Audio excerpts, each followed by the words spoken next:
사진 하나 볼까요? 미국의 유명한 배우들을 모아놓은 사진 중에 하나인데요. 오늘 좀 여러분들이 주목해서 보셨으면 좋겠는 게 여배우들 이 세 명이 있습니다. 혹시 이 세 명의 여배우들 중에서 여러분들이 아실 만한 얼굴이 있을까요?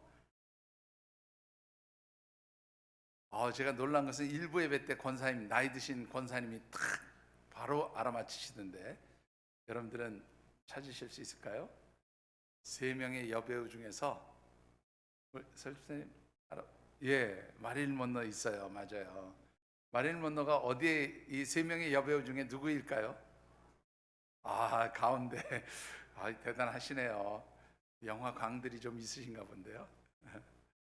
여러분들 맨 밑에 있는 여배우는요 준 하버라고 하는 여배우고요, 가운데가 마릴린 먼로입니다. 그리고 이제 그 위에 맨 위에 있는 여성이 콜린 타운샌드라고 하는 그런 여배우인데요.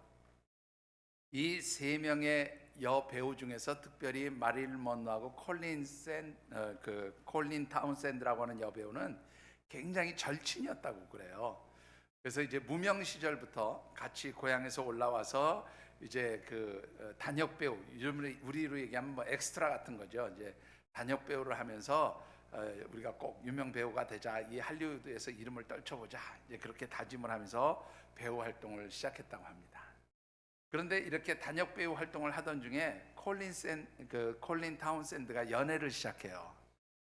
이제 그 연애를 시작하는데 예수를 믿으면서 연애를 시작하겠는데, 그 연애하면서 사귀게 된 남자가 남편이 선교사인 그런 목사를 만나게 됩니다.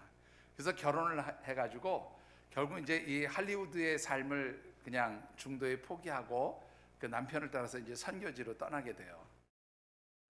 이제 먼 훗날 그 마릴린 먼로가 이제 그 콜린 타운샌드라고 하는 그 절친을 만나면서 이제 주고받은 얘기 중에 이런 이야기가 있습니다. 내가 같이 영화 배우로 출세하기로 해놓고서 먼저 그렇게 목사인 남편을 따라서 시집 가는 거 보고 내가 되게 속상했고 너 참 어리석다고 생각했단다. 그래서 나는 꼭 유명한 여배우가 되겠다고 아주 대단한 결심을 했다. 그래서 결국은 꿈을 이루었는데 사실 그 꿈을 이루기까지는 너무나 비싼 대가를 치러야 했단다. 그 대가로 나는 지금 이 세상에서 가장 비참하고 불행한 삶을 살고 있다고 그렇게 말할 수밖에 없어. 그때 당시는 너의 선택이 참으로 어리석은 그런 모습으로 보였는데 지금 생각해 보니 그것이야말로 참 행복한 선택이었다라고 그렇게 나는 생각한단다. 그런 이야기를 남기게 돼요. 그리고 얼마 후에 여러분들이 아신 대로 마릴린 먼로는 스스로 생명을 끊는 자살을 하고 마는 그러한 비극적 삶을 살게 되어집니다.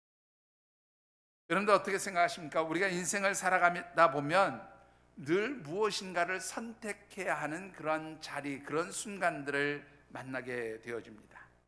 물론 그런 선택의 순간이 어떤 때는 아무런 생각 없이 가볍게 그저 영화 한 편 고르듯 그렇게 선택하고 결정할 수 있죠. 물론 영화도 아무 생각 없이 선택하고 결정했다가 재미없으면 돈 아깝다는 생각하고 나오기는 하지만, 그래도 그것이 뭐 내 삶에 어려움을 가져다 주거나 고통을 가져다 주는 일은 아니지요. 그런데 단 한 번의 잘못된 선택으로 인해서 큰 고통과 어려움을 가져오게 되어지는 그런 힘들고 어려운 선택의 순간도 우리에게 존재하고 있다는 것입니다. 만일 그러한 선택의 순간에 있다면 여러분들은 여러분들의 삶을 위해서 어떤 기준을 가지고 무엇인가를 선택하고 결정할 것인가, 그런 생각을 해보신 적 있으신지요? 정말로 이런 어렵고 힘든 선택과 결정의 자리를 만나게 될 때에 과연 여러분들은 어떤 삶의 기준을 가지고 그런 선택, 그런 결정들을 하게 되어지느냐 하는 것입니다. 우리 고래 묵상하는 말씀의 주제 같이 한번 읽어보실까요? 제가 오늘 떼겠습니다. 자, 한번 읽어봅니다. 영적 엣지, 세상에서 하나님의 자녀답게 사는 영적 지혜. 한 번 더 읽어보실까요? 영적 엣지. 세상에서 하나님의 자녀답게 사는 영적 지혜. 세상 사람들은 말이죠, 이 세상에서 더불어 사는 그런 다른 사람들과 비교하면서 나는 다른 사람들보다 좀 더 개성 있게, 좀 다른 사람보다 특별한 삶을 추구하면서 살겠어라고 그렇게 이야기를 하는 그런 사람들이 많이 있지요. 그리고 그렇게 살아가는 사람들을 우리는 무엇 있게 산다고요? 엣지 있게 산다, 그렇게 우리가 이야기를 했습니다.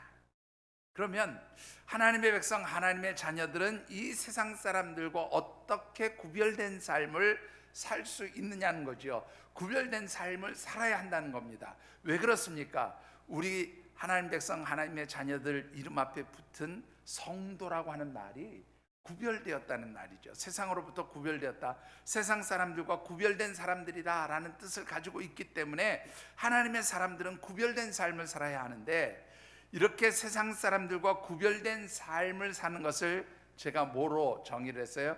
영적으로 엣지 있게 사는 삶이다, 그렇게 정의를 했습니다.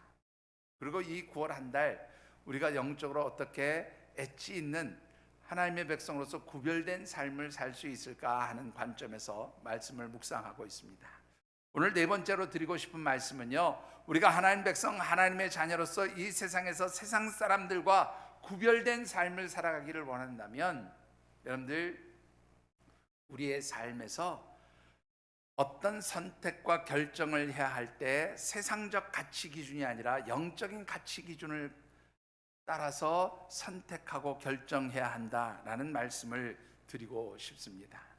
오늘 우리에게 주신 이 하나님의 말씀은요, 여러분들이 잘 아시는 아브라함과 그의 조카 롯이 이제 헤어지는 그러한 장면을 기록해 놓은 말씀입니다. 그리고 이 헤어짐의 과정 속에서 일어난 여러 가지 선택과 결정의 기준들을 보여주고 있는 말씀인데, 이 주신 말씀을 묵상하는 가운데 특별히 우리 하나님의 백성, 하나님의 자녀들로서 우리 하늘샘 교회 성도들이 세상 사람들과는 구별되어진 영적으로 엣지 있는 그런 삶을 살아가시는 믿음의 가족들이 되어지시기를 주님의 이름으로 축원합니다. 자, 오늘 주신 말씀을 통해서 우리가 먼저 묵상해 보고 싶은 것은요, 우리 하나님의 백성들도 다 세상 속에서 세상 사람들과 더불어서 살아가지요. 그런데 이 세상 사람들과 더불어서 살아가는 그 삶의 자리에서 우리와 세상 사람들을 구별되지 못하게 만드는 것이 있다면 그것이 무엇일까라는 거예요. 구별돼야 되는데 구별되지 못하게 만드는 것이 있다면 그것이 무엇일까? 그것은 바로 우리가 세상 사람들과 똑같은 가치 기준, 곧 세상적 가치 기준으로 살아가게 되면 세상 사람들과 구별된 삶을 살 수 없다라고 하는 것입니다. 오늘 주신 말씀 가운데 10절의 말씀을 같이 한번 받들어 읽어보겠습니다. 이에 롯이 눈을 들어 요단 지역을 바라본즉 소알까지 온 땅에 물이 넉넉하니 여호와께서 소돔과 고모라를 멸하시기 전이었으므로 여호와의 동산 같고 애굽 땅과 같았더라. 자, 여러분들이 잘 아시는 말씀의 내용이지만 배경을 잠시 좀 설명해 보겠습니다. 아브라함의 조카 롯이 삼촌인 아브라함과 함께 갈대아 우르 땅을 떠나서 가나안 땅으로 오게 되어집니다. 가나안 땅으로 와서 삼촌인 아브라함과 열심히 땀 흘려 수고하는 가운데 하나님께서 이 두 사람을 축복해 주셔서요, 재산이 많이 늘어났어요. 특히 그들이 기르는 짐승들의 수가 많아지면서 한 가지 문제가 생겼습니다. 그것은 바로 이 아브라함과 조카 롯의 목자들 사이에서 이 짐승들을 기르는 일 때문에 다툼과 갈등이 생겨난 것입니다. 그러자 아브라함은 이번 기회에 조카 롯을 분가시켜야 되겠다, 아마 그런 생각을 한 것 같아요. 왜냐하면 당시 족장들에게 있어서 어린 자녀들이 장성하게 되면 이제 그 자녀들을 분가시키는 것이 아주 당연한 일처럼 여겨졌다고 그래요. 그러니까 이제 조카 롯과 함께 멀리 갈대아 우르 땅에서 이 가나안 땅까지 이사 와서 그렇게 함께 생활하다 보니까 서로가 이제 넉넉해진 살림과 또 부유해진 그러한 재산들 때문에 자꾸 충돌이 일어나게 되니까 이번 기회에 이 장성한 조카 롯을 분가시켜야 되겠다, 아마 그렇게 생각을 했던 것 같습니다. 그래서 아브라함이 조카 롯을 불러서 이야기를 합니다. 야 롯아, 이제 조카 롯에게 우리가 부자가 되고 또 너의 목자들과 나의 목자들이 서로 갈등하고 다투게 되니 이번 기회에 우리가 좀 이제 서로 분가해서 따로따로 사는 것이 좋겠다. 그래서 이제 우리가 거주할 땅을 결정해야 되는데 네가 먼저 그 거주할 땅을 선택하면 좋겠구나. 너 먼저 선택해라. 그렇게 이제 롯에게 권유를 했습니다. 자, 그러니까 이제 롯이 삼촌인 아브라함의 권유를 받아서 어디 가서 살까? 이게 이제 두루 살펴보는데요. 여러분들 이 잠시 후에 다시 말씀을 드리겠습니다만은 아브라함과 롯이 살던 이 지역은 베델 산지였던 것으로 보여져요. 이 베델 산지는요, 대략 해발 고도 높이가 896m 정도 되거든요. 그러니까는 우리나라의 산과 비교를 하면 어디쯤 될까요? 여러분들 북한산 백운대 그 정상이 835m인가 6m인가 그래요. 한 60m, 그러니까 백운대 정상보다 한 60m 더 높은 곳이 바로 이 베델 산지였습니다. 그래서 이 베델 산지에서 보면 웬만한 이 가나안 땅은 전부 눈에 들어온다고 그래요. 뭐 저도 가보지는 않아서 잘 모르겠습니다만 그렇다고 그래요. 그런데 이 베델 산지에서 쫙 내려다 보니까 지금으로 얘기하면 사해 근방에 그 하나님께서 이 소돔과 고모라 성을 멸하시기 전에 그 사해 근방이 눈에 탁 들어왔어요. 왜 눈에 들어왔냐면 이곳은 이 성경 말씀대로 하면 물이 풍부하고 초지가 발달했던 것 같아요. 그래서 뭐라고 기록을 하고 있냐면 여호와의 동산 같고 애굽 땅과 같았다, 그렇게 말하고 있습니다. 이 여호와의 동산과 같다는 말은 뭐냐면 에덴 동산 같았다는 말이에요. 왜 에덴 동산 같았다고 이야기를 하냐면 여러분들 에덴 동산은 강이 몇 개 있었는지 혹시 아세요? 예, 이 에덴 동산 주변에는 4개의 강이 흐르고 있었거든요. 그러니까 이 4개의 강이 흐르니까 물이 풍부하다 보니까 초지가 발달했어요. 또 애굽 땅과 같다고 이야기한 것은 바로 뭐냐면 이 여러분들이 잘 아시는 대로 애굽 땅에는 나일강이라고 하는 아주 물이 풍부한 강이 흐르고 있었습니다. 그리고 이 나일강은요, 상류로부터 오는 여러 가지 그 퇴적물들로 인해서 삼각주가 발달하고 이 풍부한 물과 그 기름진 삼각주를 통해서 많은 곡식을 생산해내는 그러한 땅이었기 때문에 애굽 땅은 모든 것이 풍요로운 땅으로 그렇게 이 시대 사람들이 생각하던 곳이에요. 그런데 이 롯이 바라보니 바로 이 요단 주변에 있는 모든 성읍들, 특별히 자기 눈에 딱 들어온 소알 땅이 그런 땅으로 여호와의 동산 에덴 동산처럼 보이고 모든 것이 풍요로웠던 애굽 땅처럼 보였다, 그렇게 이제 말씀을 하고 있는 겁니다. 그래서 롯이 삼촌, 저는 저 소알 땅에 가서 살겠습니다 라고 아마 그렇게 결정을 한 것 같아요. 자, 표면적으로 보면, 외부적으로 보면 이 소알 땅이 그야말로 초지가 발달하고 물이 많고 그래서 가축을 돌보기에, 가축을 기르기에 아주 적절한 그러한 곳이었기 때문에 바로 이 소알 땅을 선택한 것으로 그렇게 우리는 알 수 있어요. 그런데 사실은 이 뒤에는 숨겨진 선택의 이유가 있었다라는 것입니다.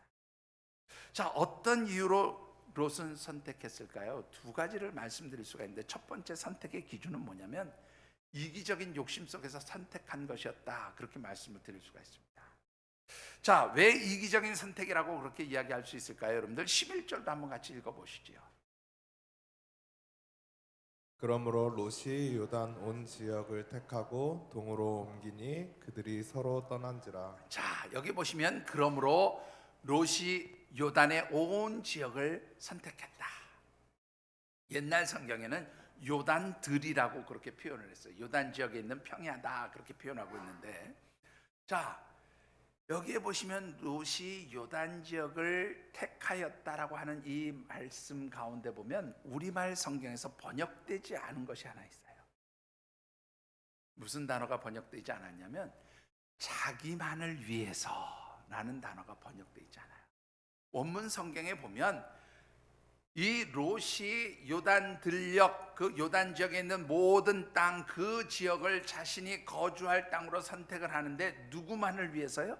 자기만을 위해서, 자기의 유익함을 위해서, 자기의 이익을 위해서 그 땅을 선택했다, 그런 말입니다. 여러분들, 이 롯에게 있어서 아브라함은 어떤 의미가 있는 사람이었을까요? 사실 이 롯은요, 아버지가 일찍 죽어서 삼촌인 아브라함의 손에서 양육을 받았어요. 자녀가 없었던 이 아브라함이 이 롯을 마치 아들처럼 그렇게 키웠던 것으로 보여집니다. 그래서 갈대아 우르 땅을 떠날 때도 이 롯을 데리고 떠난 거예요. 그러니까 아브라함은 롯에게 있어서 마치 무엇과 같은 존재이면 아버지와 같은 존재입니다. 아버지가 장성한 아들에게 야 이제 너도 장성했으니까 장가 가라 분가해라 그러고 집 내보내면서 근데 너 어디 가서 살지 네가 결정해. 그러면 이 아들된 입장, 조카이지만 아들된 그 뭐라 그럴까요? 뭐 조카 또 뭐 아들은 아들이잖아요. 그러니까 조카된 입장에서 그래도 자기를 지금까지 길러준 아버지와 같은 아브라함에게 아브라함 삼촌 그냥 지금까지 저 길러주시고 이렇게 부자 되도록 만들어주셨는데 먼저 선택하세요. 삼촌이 좋은 땅을 택하세요. 이렇게 양보할 수 있지 않았을까요? 근데 욥에게는 그런 삼촌 아브라함에 대한 배려나 삼촌을 생각하는 마음이 조금도 있지 않았다라는 거예요. 왜 그랬을까요? 지극히 자기만을 생각하는 이기적인 욕심이 그런 결정, 그런 선택을 하게 만들었다라는 것입니다. 자, 두 번째 이유는 무엇일까요? 물론 오늘 이 말씀을 보면 소할 땅이 롯의 눈에 보기에 그야말로 하나님의 동산 에덴과 같고 모든 것이 풍성한 그런 애굽 땅처럼 보였기 때문에 선택을 했겠지요. 자, 그런데 중요한 것은 이 소할 땅 요단의 온 지역을 바라보는 그 롯의 눈이 어떤 눈이었을까라는 거예요. 여러분들 10절 말씀을 다시 한번 보시죠. 10절 말씀을 같이 한번 다시 맞들어 읽어보겠습니다. 시작. 이에 롯이 눈을 들어 요단 지역을 바라본즉 거기까지만. 롯이 무엇을 들었어요? 눈을 들어서 요단 지역을 바라보았다. 눈을 들어 바라보았다라는 말이 나오죠. 이 말이 14절에서도 똑같이 한 번 더 나와요. 잘 기억해 두세요. 자, 여기서 재미있는 것은요, 이 눈을 들었다 그 말은요, 원문의 뜻을 보면 욥이 자신의 어떤 선택으로 눈을 떴다라는 거예요. 그리고 바라보았다라는 말인데, 여기서 말하는 바라보다라는 말은 와야르라고 하는 히브리어 단어를 쓰거든요. 근데 이 와야르라고 하는 말이 어떤 뜻인가 하면 인간적인 기준과 탐욕으로 아주 반복해서 탐욕스러운 시선으로 계속 바라보는 거예요. 그러니까 이게 무슨 뜻인지 이해가 되시죠? 이 롯은 말이죠, 요단 들녘에 특별히 소할 땅을 바라보면서 무슨 생각? 야, 저기 기가 막힌 땅인데, 저기 좋은 땅인데, 저기 가면 부자 될 것 같은데, 저기 가면 우리 가축들 잘 길러서 더 많이 늘어날 것 같은데, 이런 어떤 인간적인 욕심과 탐욕스러운 생각을 가지고 계속해서 그 요단 들녘에 있는 소할 땅, 소할 성읍을 바라보았다, 그런 말이에요. 여러분들, 이런 롯의 눈, 롯의 시선은 우리가 성경에서 비슷한 경우를 하나 더 볼 수 있을 것 같아요. 어디에 이런 비슷한 경우가 나오는가 하면 창세기 3장에 보면 하와가 사단의 꼬임을 당합니다. 그죠? 뱀의 꼬임을 당해요. 뱀이 뭐라고 얘기해요? 야, 너 저거 선악을 알게 하는 나무의 열매 먹으면 안 되지? 아니, 하나님이 저 나무의 열매만 빼고 다른 건 다 먹어도 괜찮다고 그랬어. 저 나무의 열매만 먹지 말라고 그랬어. 그랬더니 사단이 뭐라고 합니까? 아니야, 저 나무 열매 먹어도 절대 안 죽어. 네? 저 나무의 열매를 먹으면 네 눈이 밝아져서 하나님과 똑같은 존재가 될 거야. 그리고 막 꼬십니다. 그 꼬임에 넘어간 하와가 이 선악을 알게 하는 나무의 그 모습을 바라본즉, 그 다음에 이렇게 돼 있어요. 뭐라고 돼 있냐면 하와가 그 나무를 본즉 뭐 하다고요? 먹음직도 하고 보암직도 하고 지혜롭게 할 만큼 탐스럽게 보였다. 먹음직, 보암직, 지혜롭게 할 만큼 탐스럽게 보이는 바로 그것, 바로 뭐예요? 이것이 바로 눈으로부터 오는 욕심, 안목의 정욕이었던 거죠. 여러분들, 이 안목의 정욕으로 인한 결정 때문에 결국 하와는 어떤 결과를 가져오게 됩니까? 그 삶에 남편과 함께 하나님의 심판과 저주를 받게 되어지죠. 여러분들, 오늘 본문으로 돌아와서 이 조카 롯의 모습도 사실 하와의 모습과 전혀 다르지 않아요. 여러분들, 그 소알 땅을 바라본즉 그 땅이 잘 살게 만들어 줄 것처럼 보였어요. 그 땅이 자기가 기르는 가축들을 더 번성시켜 줄 곳으로 보였어요. 그 땅에 가면 모든 것이 다 잘 될 것처럼 보였어요. 그래서 그 땅을 선택했다는 것이죠. 문제는 이런 롯의 선택과 결정이 어디로부터 온 것이냐라는 거예요. 여러분들, 요한일서 2장 16절의 말씀을 같이 한번 받들어 읽어보시지요.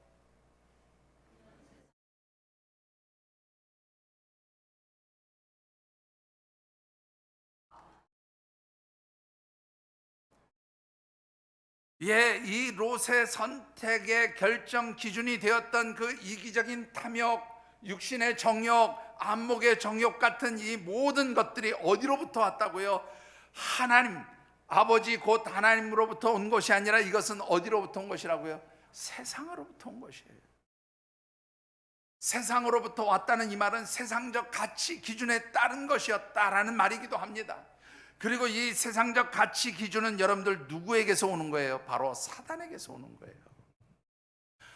하와가 뱀의 꼬임을 받아서 그렇게 육신의 정욕, 안목의 정욕 이러한 것들에 넘어가고 그래서 선악을 알게 하는 나무의 열매를 따먹은 것과 똑같이 롯은 바로 이 세상적 가치 기준에 따라서 자신이 거주할 땅을 선택한 것이죠. 그리고 그 결과는 어떻습니까? 여러분들, 이 인간적인 선택, 세상적인 가치 기준에 따라서 선택한 그의 삶이 우리가 다 아는 내용이지만 절대로 복된 삶이 아니었다라고 하는 것입니다. 여러분들은 어떻습니까? 여러분들은 무엇인가를 결정하고 무엇인가를 선택할 때, 특별히 그것이 여러분들의 삶의 자리에서 삶의 형태를 결정짓는 선택과 결정이라면 무엇을 기준으로 여러분들은 선택하고 결정하시느냐라는 겁니다. 여러분들이 삶의 자리에서 어떤 삶을 살겠다고 선택하고 결정하든지 그 선택과 결정이 세상적인 가치 기준이 아니라 영적인 가치 기준이 되어지기를 주님의 이름으로 축원합니다. 영적 가치 기준이 되지 않으면 결국은 어떻게 해요? 처음에는 잘 나가는 것처럼 보여요. 처음에는 잘 되는 것처럼 보여요. 그런데 그 결과는 항상 무엇으로 끝나요? 실패로 끝난다. 자, 문제는 이렇게 세상적 가치 기준, 곧 어둠의 영인 사단으로부터 오는 그러한 세상적 가치 기준에 따라서 무엇인가를 선택하고 결정하는 사람들에게서는 어떤 영적 특징이 나타날까요, 여러분들? 오늘 본문 말씀 가운데 특별히 11절과 12절을 다시 한번 같이 받들어 읽어보겠습니다. 그러므로 롯이 요단 온 지역을 택하고 동으로 옮기니 그들이 서로 떠난지라. 아브람은 가나안 땅에 거주하였고 롯은 그 지역의 도시들에 머무르며 그 장막을 옮겨 소돔까지 이르렀더라. 자, 여러분들, 이 롯이 말이죠, 이제 삼촌인 아브람과 헤어져서 요단 온 지역으로 이사를 가요. 처음에 머물렀던 성읍이 어디였을까요, 여러분들? 오늘 본문에 정확한 기록은 나와 있지 않지만 대부분의 성경학자들은 어디라고 생각을 하냐면 소알 성읍, 소알 땅이라고 그렇게 생각을 합니다. 자, 이 소알이라고 하는 이름은 뭐 작고 비천한 곳, 뭐 이런 의미를 가진 그런 성읍입니다. 그러니까 이 소알이라고 하는 성읍은 굉장히 작고 아주 그런 뭐랄까 좀 발달되지 못한 성읍처럼 보이는데, 사실 이 소알이라고 하는 이름은 하나님께서 소돔과 고모라 성을 멸망시킨 이후에 생겨진 이름으로 그렇게 볼 수 있어요. 실제로 하나님께서 소돔과 고모라를 멸망하시기 이전에 이 소알 성읍의 이름은 창세기 14장 2절의 말씀을 보면 뭐라고 되어 있냐면 벨라라고 하는 성으로 그렇게 되어 있어요. 벨라라고 하는 이름으로 되어 있어요. 자, 이 벨라라고 하는 말은 무슨 뜻인가 하면요, 의미가 뭐냐면 삼킨다는 말이에요. 탐식하다. 그러니까 탐욕스럽게 무엇인가를 막 삼키는 것을 이 벨라라고 하는 단어로 표시할 수 있어요.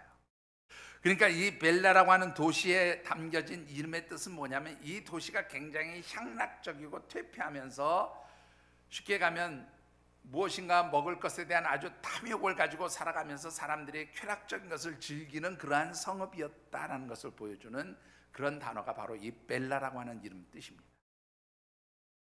그러니까 욥이 아니라 롯은 이 이주하는 과정에서 어떤 성읍을 택해요?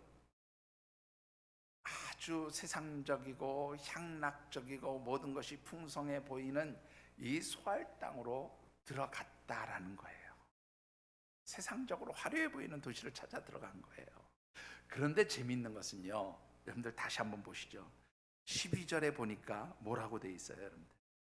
그 소알 땅으로 들어간 롯이 여러 지역을 어떻게 해요? 돌아요. 그 요단에 있는 여러 지역을 돌다가 마지막으로 어디로 들어갑니까? 소돔으로 들어가요. 소돔. 근데 이 소돔은 어떤 곳인가 하면, 여러분들 이 이름 뜻도 물론 나중에 아마 하나님께서 이 소돔성을 멸망시킨 뒤에 지어진 이름으로 그렇게 성경학자들이 추정을 하는데, 그 뜻이 뭐냐면 소돔이라는 뜻은 에워쌌다는 의미도 있고요, 큰 불이라는 의미도 있어요. 그러니까 하나님께서 유황불과 그리고 유황과 불로 그 소돔성을 멸망시키시잖아요. 아마 그래서 그 큰 유황불과 소돔성을 멸망시켰던 그 일들을 기억하면서 나온 이름이 바로 이 소돔성이라는 이름이 아닐까, 그렇게 성경학자들이 추정합니다. 결국 이 소돔이라고 하는 것은 어떤 상징인가 하면 멸망의 상징이에요. 하나님 심판의 상징이에요. 이 소돔성은 결국 뭐냐면 죽음의 도성을 상징해요. 그러니까 롯은 처음에 출발, 세상적인 가치 기준으로 볼 때 화려하고 모든 것이 발달되어 있고 모든 그런 세상의 기쁨과 즐거움이 있는 것처럼 보였던 그 소알 땅으로 들어가서 점점 더 어디로 흡수되어져요? 멸망의 도성, 죽음의 도성으로 흘러들어가게 되었다, 그런 말이에요. 여러분들 세상적인 가치 기준으로 살아가는 사람들은요, 처음에 세상적인 것에 화려함에 미혹당해요. 세상적으로 아름다운 것, 세상적으로 발달된 것, 세상적으로 좋아 보이는 것에 미혹당해서 그런 선택을 해요. 그런데 그런 선택의 끝은 항상 무엇으로 끝나요? 여러분들 패망으로, 멸망으로, 하나님 심판으로 끝나게 되어진다라는 것입니다. 여러분들 이런 세상에 정말로 가치 기준으로 살아갈 때에 그 삶에서는 어떤 결과가 옵니까? 첫 번째 결과는요, 이 롯은 구별된 삶을 살지 못했다라는 것이죠. 여러분들 13절 말씀을 다시 한번 읽어보실까요? 13절입니다. 같이 읽어보시죠. 소돔 사람은 여호와 앞에 악하며 큰 죄인이었더라. 소돔 사람은 하나님 앞에 악하며 큰 죄인이었다. 그러면 이 소돔 성에 사는 롯은 어떤 사람이었어요? 결국 이 말 속에는요, 롯 자신도 이 소돔 성 사람들과 똑같이 살았다, 그 말이에요. 여러분들 어떻게 생각하십니까? 그는 아브라함과 함께 있을 때 하나님의 백성, 하나님의 사람으로 그렇게 살아갈 수 있는 기회가 있었어요. 그런데 그가 세상적인 기준, 세상적인 가치에 따라서 소알성을 선택하고 소돔성까지 들어가게 되었을 때 그는 여호와 하나님 앞에서 큰 죄인이며 악을 행하였던 소돔 사람들과 구별되지 못한 그러한 삶을 살았다라는 것이죠. 그 결과는 어떻게 또 나타났습니까? 결국 이 소돔성이 멸망당할 때 간신히 삼촌인 아브라함의 기도 덕분에 간신히 소돔성을 빠져나온 롯은 어떻습니까?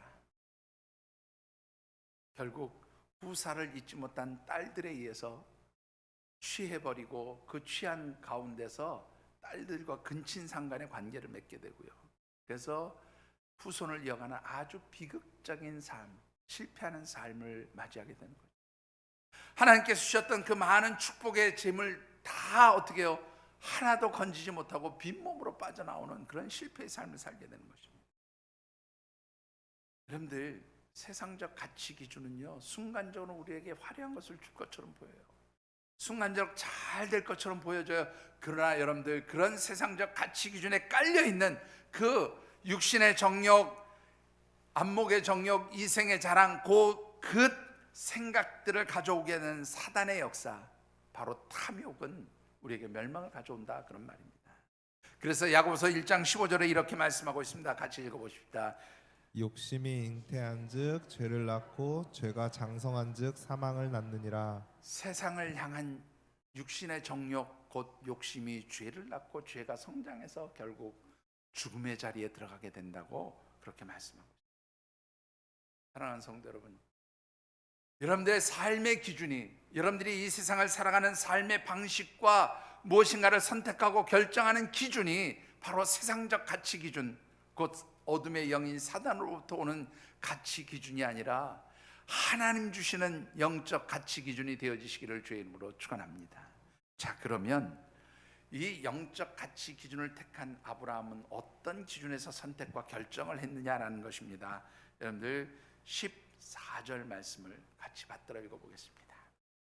롯이 아브람을 떠난 후에 여호와께서 아브람에게 이르시되 너는 눈을 들어 너 있는 곳에서 북쪽과 남쪽 그리고 동쪽과 서쪽을 바라보라.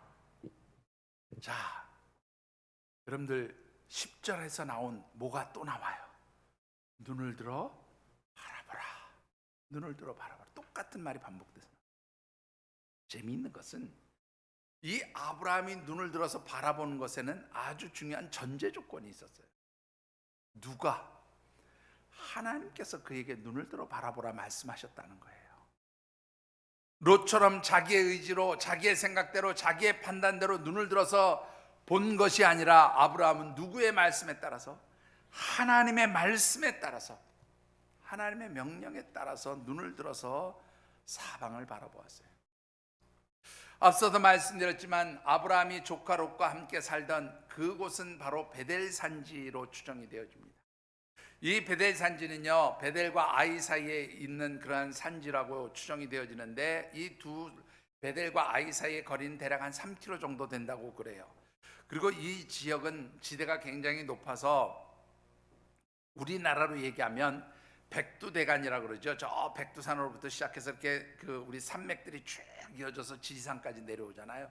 그런 것처럼 이 베델 산지는요, 바로 이스라엘의 남북을 갈라놓는 그런 어떤 그런 등줄기 같은 역할을 하는 산지였어요. 그래서 이 베델 산지에서 보면 앞서도 말씀드린 것처럼 사방이 다 보이는데요. 여러분들 지도 하나 보실래요? 한번 보시죠. 끌어내리기가 좀 어려운가요, 지도가? 자, 여러분들 이 지도 보시면 이게 지금 가나안 땅을 이렇게 그려놓은 건데요. 잘 여러분들이 보이지 않을 수 있어요. 그런데 지금 여러분들 그 사해 주변에 오른쪽 맨 하단에 보면 사해가 있어요. 근데 그 사해 주변에 이렇게 엄폭파에 들어간 고기가 바로 뭐냐면 롯이 거주하던 소돔성이 거기에 있었어요. 근데 그 주변이 여러분들 지금은 우리가 이렇게 황무지처럼 보이는데 원래 그 주변이 물이 많고 초지가 발달했던 그러한 아주 에덴 동산과 같은 곳이었다는 거죠. 그러면 이 베델 산지에서 사방을 둘러보면요, 보이는 게 다 뭐냐면 그 요단 들녘 주변에 그 발달된 물과 초지가 있는 곳을 제외한 나머지 곳은 다 뭐냐면 황무한 산이에요. 나무도 별로 없고 그야말로 돌무더기만 있는 그러한 아주 황폐한 땅. 눈으로 보면 볼 게 아무것도 없어요. 그야말로 하나님께서 약속하신 가나안 땅이지만 이 가나안 땅에요, 여러분들 아브라함이 기르는 가축을 위해서 발달된 초지나 물이 풍부한 곳이 별로 눈에 띄지 않는 그런 지역이에요. 그런데 하나님은 그것을 바라보라는 거예요. 그 땅을 바라보라는 거예요. 황무지를 바라보라는 거예요. 도대체 뭘 바라는 걸까요, 여러분들? 여러분들 때때로 우리가 하나님의 약속을 받고 하나님이 자 바라봐라 얘기하는데 하나님이 바라보라는 것에 우리가 발견할 수 있는 것 별로 없을 때가 많아요. 우리 눈에 딱 이게 하나님 주시는 거군요, 이거 하나님 약속이군요, 그렇게 한눈에 들어오는 것이 잘 보이지 않을 때가 있어요. 그런데 하나님께서는 아브라함에게 그렇게 말씀하시는 거예요. 한번 바라봐라, 사방을 둘러봐라. 아브라함 도대체 뭘 본 것일까요, 여러분들? 만약 제가 아브라함의 자리에 있었다면 하나님께 그렇게 다시 되물었을까요? 하나님 도대체 뭘 보라는 겁니까? 저 발달된 초지는 조카 롯이 가지고 갔고요, 제가 둘러보니 사방이 산지고 그야말로 나무 하나 제대로 없는 그런 황무한 땅인데 이곳에서 도대체 뭘 어떻게 하라고 저를 자꾸 바라보라고 합니까? 라고 그렇게 반문했을지도 모르겠어요. 그런데 아브라함은 그 하나님 말씀대로 눈을 들어서 바라보았다는 거예요. 이 얘기는 아브라함이 무엇인가를 보았다는 것을 의미하지 않을까요? 하나님 보라고 했고 아브라함 무엇인가를 보았어요. 무엇을 보았을까? 여러분들 무엇을 보았는지 말씀에 정확하게 드러나 있지 않아요. 근데 우리가 하나님 말씀 하나 참고해 보면 아브라함이 보았던 것이 무엇인가를 볼 수가 있어요. 여러분들 고린도전서 2장 9절과 10절을 같이 한번 받들어 읽어보겠습니다. 기록된 바 하나님이 자기를 사랑하는 자들을 위하여 예비하신 모든 것은 눈으로 보지 못하고 귀로 듣지 못하고 사람의 마음으로 생각하지도 못하였다 함과 같으니라. 오직 하나님이 성령으로 이것을 우리에게 보이셨으니 성령은 모든 것 곧 하나님의 깊은 것까지도 통달하시느니라. 예, 하나님께서 사랑하는 사람들을 위해서 예비해 두신 것은 사람의 기준으로, 육체적인 기준으로, 세상적인 기준으로 우리의 눈에 보이지 않아요. 우리의 귀에 들리지도 않아요. 우리의 마음속으로 생각할 수도 없는 거예요. 그러니까 다 황무하게 보일 수밖에 없었을 거예요. 그런데 하나님께서 아브라함에게 바라보라고 말씀하신 것은 이 아브라함에게 무엇을 주셨어요? 하나님의 시선, 하나님의 눈, 곧 믿음의 시선, 영의 눈으로 그 하나님의 약속을 바라보게 하셨던 것인 줄 믿습니다. 따라서 이 아브라함의 시선은 세상적인 가치 기준에서 바라본 것이 아니라 무엇을 통해서 바라본 거예요? 영적 가치 기준에서 바라본 거예요. 하나님의 시선으로 바라본 거예요. 믿음의 눈으로 바라본 거예요. 그러니까 황무해 보이는 그 땅이 조카 롯이 선택한 요단 들녘 그 수알 땅과 소돔과 고모라보다 더 아름다운 땅으로 보이게 되어진 줄 믿습니다. 여러분들, 바로 하나님의 영으로 다스림 받는 사람들, 하나님의 영에 의해서 영적인 시선, 영적인 가치 기준을 가지고 살아가는 사람들은 세상 사람들이 볼 수 없는 그 하나님의 신비한 세계, 하나님의 신비한 언약, 하나님의 신비한 축복들을 바라볼 수 있게 되어지는 줄 믿습니다. 여러분들에게 바로 이런 영적인 눈이 열려지게 되기를 주님의 이름으로 축원합니다. 여러분들, 이런 영적인 시선과 이런 영적 가치 기준을 가지고 살아가는 사람들은 어떤 특징들이 나타날까요? 세 가지의 특징이 있어요. 첫 번째 특징은 뭘까요? 여러분들 18절 말씀을 같이 한번 받들어 읽어보겠습니다. 이에 아브람이 장막을 옮겨 헤브론에 있는 마므레 상수리 수풀에 이르러 거주하며 거기서 여호와를 자, 첫 번째는요, 이 하나님의 시선, 영적 가치 기준을 가지고 살아가는 사람들은 구별된 삶을 삽니다. 목사님, 여기 구별된 삶을 살았다는 얘기가 어디에 있어요? 없잖아요. 네, 여러분들, 이 헤브론 마므레 상수리 나무 근처에서 살았다라고 하는 이 말은요, 이 헤브론은 산지예요, 산지. 당시에 여러 발달된 성읍들이 있었어요, 여러분들. 그런데 그 여러 발달된 성읍 속에서 사람들과 어우러져서 산 것이 아니라 아브라함은 어디서 살았어요? 헤브론 산지에서 살았어요. 사람들이 별로 살지 않는 곳입니다. 고독한 자리예요. 외로운 자리입니다. 적적한 자리예요. 그러나 그는 하나님의 사람으로서 이 가나안 이방 사람들과 어우러져 살지 않았어요. 구별된 삶을 살았다고 말이에요. 뿐만 아니라 여러분들, 이 아브라함은 구별된 사람답게 어떤 삶의 특징을 나타내요? 하나님께 단을 쌓았다. 예배자로 살았다는 거예요. 하나님과 영적으로 교통했다는 겁니다. 하나님과 영적으로 늘 관계를 맺고 하나님과 가까이 지내는, 영적으로 친밀한 그런 삶을 하나님과 더불어 누리며 살았다고 말이에요. 여러분들이 진정으로 구별된 사람입니까? 그렇다면 여러분들의 삶의 자리에 세상 사람들이 없어도 괜찮아요. 세상 사람들이 나 알아주지 않아도 괜찮아요. 세상 사람들이 나를 인정해 주지 않아도 괜찮아요. 누구와 함께 하면 돼요? 하나님과 영적으로 깊이 교통하면 그 속에서 하나님 주신 기쁨이 있는 줄 믿습니다. 그 속에서 주시는 하나님 은혜가 있어요.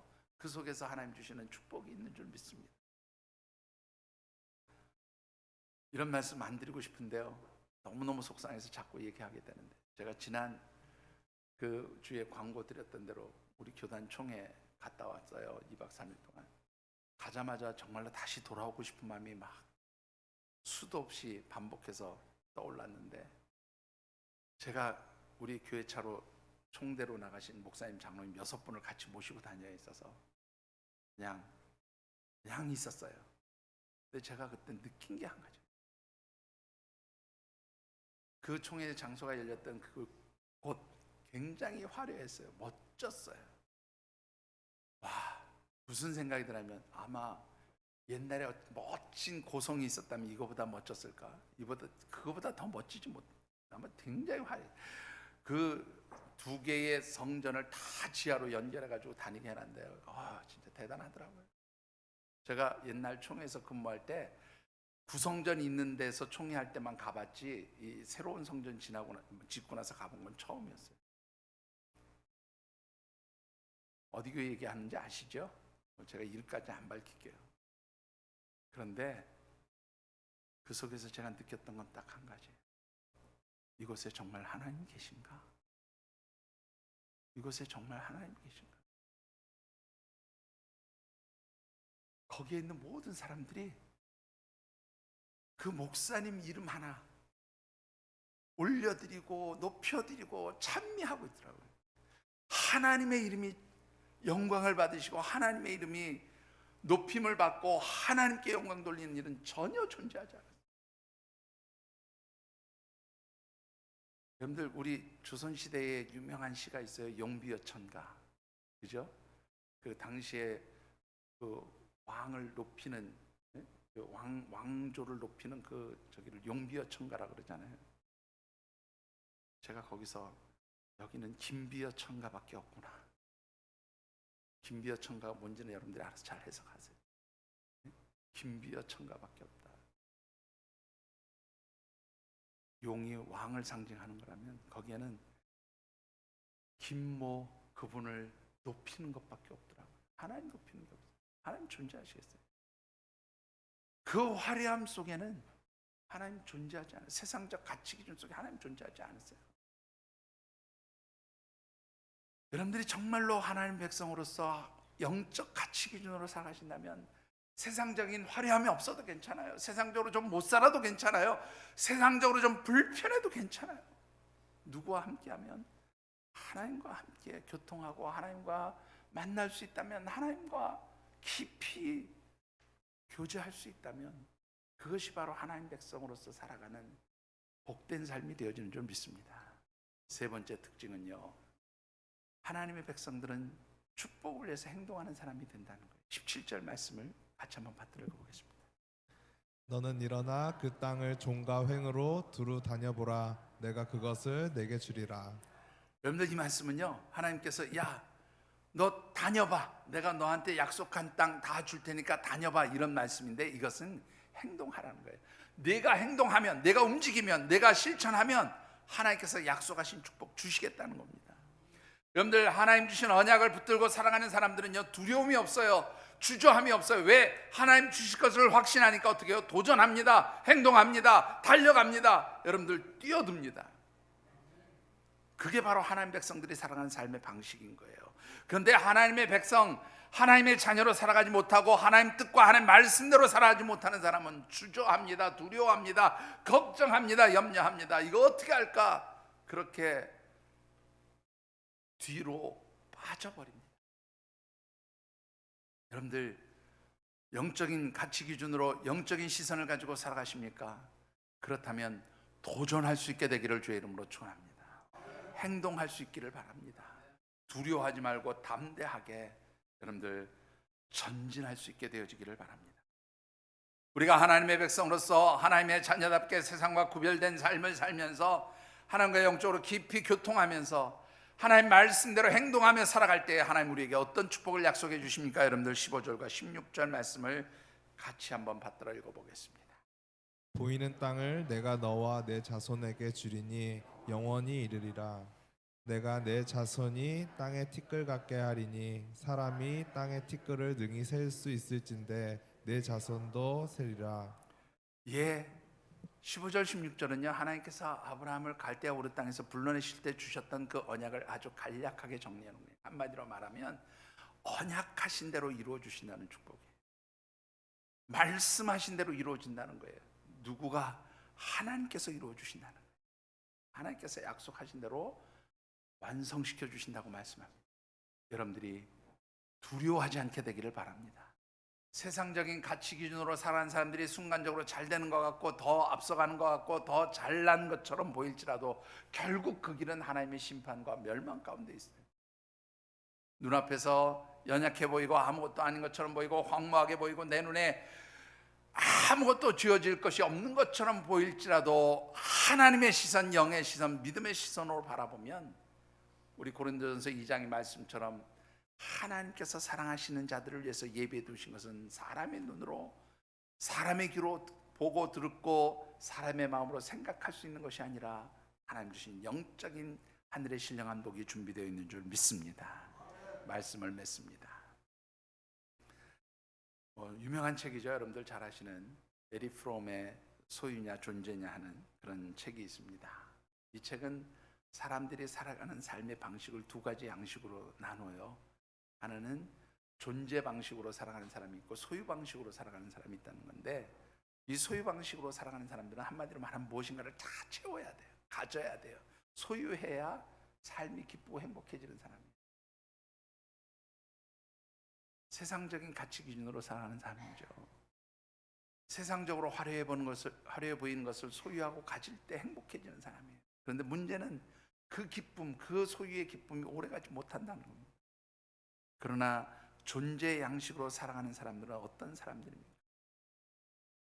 내 삶의 의미들을 찾는 사람이에요. 하나님과의 관계 속에서 내가 왜 존재하고 살아가는지, 내 삶의 존재의 목적이 무엇인지를 생각하면서 살아가는 사람들이에요. 이런 사람들이 바로 어떤 사람이에요? 바로 존재 양식으로 살아가는 사람들이에요. 바로 이렇게 살아갈 때에 하나님 우리의 삶을 축복하시는 줄 믿습니다. 문제는 이 세상 속에서 살아가는 사람들의 삶의 방식을 보면 소유, 존재보다는 소유의 방식으로 살아가는 것이 더 성공적인 것처럼 보이기 때문에 다들 존재의 양식이 아니라 소유의 양식으로 살아가려고 한다는 거예요. 오늘 저와 여러분들은 소유함으로 인해서 행복한 자들이 아니라 하나님과의 관계성 속에서 내가 존재하고 있다는 것으로 행복해지는 그런 성도들이 되시고, 그래서 하나님 주시는 축복을 누릴 수 있게 되기를 주님의 이름으로, 그래서 구별된 삶을 살아갈 수 있게 되기를 주님의 이름으로 축원합니다. 기도하겠습니다. 오늘 주신 언약의 말씀 붙들고 각자 결단하고 기도하는 시간 같습니다. 하나님, 무엇을 보며 살았는지 다시 한번 우리의 삶을 돌이켜봅니다.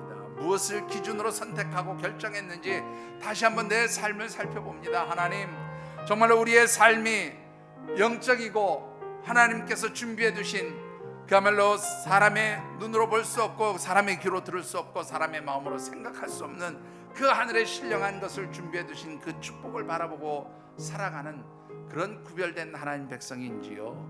하나님, 오늘 저희들이 진정 하나님이 기뻐하시는 구별된 삶을 살아가기를 원합니다. 그래서 하나님 주시는 그 예비하신 하늘의 신령한 복을 누리는 저희들이 되도록 하나님 저희들을 도우시옵소서. 저희들을 축복하여 주시옵소서. 각자 느끼고 깨달은 대로 결단하며 기도하는 시간 같습니다. 사랑의 아버지 하나님, 하나님의 도우심을 받고 하나님 하늘의 풍성한 하늘의 신령한 복을 주시옵소서. 하나님 도와주시옵소서. 하나님 감사합니다.